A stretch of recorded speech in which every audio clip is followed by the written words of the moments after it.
नमस्कार दोस्तों। आज की कहानी है सच्चाई की जीत। एक गांव था जिसका नाम मायापुर था। गांव की सुंदरता का तो कुछ कहना ही नहीं था, क्योंकि उस गांव के किनारे ही एक विशाल जंगल था और उस जंगल में कई तरह के जंगली जानवर, पशु पक्षी रहा करते थे।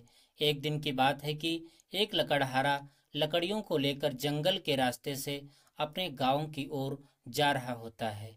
तभी उसे अचानक एक रास्ते पर शेर मिल जाता है और उस लकड़हारे से कहता है, देखो भाई, आज मुझे कोई भी शिकार सुबह से नहीं मिला है और मुझे बहुत तेज भूख लगी है। मैं तुम्हें खाना चाहता हूँ और तुम्हें खाकर मैं अपनी भूख मिटाऊंगा।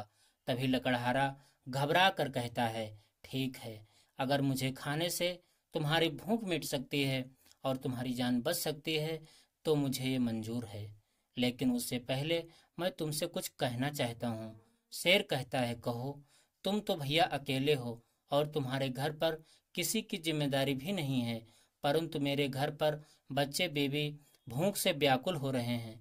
इस कारण मुझे यह लकड़ियां बेचकर घर पर भोजन लेकर जाना होगा, परंतु मैं तुमसे ये वादा करता हूँ कि मैं अपनी बीवी और बच्चों को भोजन देकर तुरंत तुम्हारे पास आ जाऊंगा।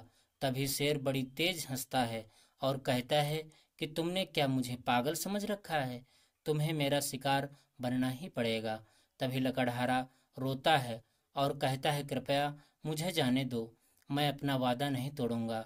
शेर को उस पर दया आ जाती है और कहता है कि तुम्हें सूर्य डूबने से पहले ही आना होगा।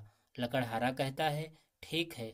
जब लकड़हारा अपनी बीवी और बच्चों को भोजन देकर शेर के पास वापस आया तो शेर प्रसन्न होता है और कहता है, तुम्हें मारकर मैं कोई पाप नहीं करना चाहता, तुम ईश्वर के सच्चे भक्त हो।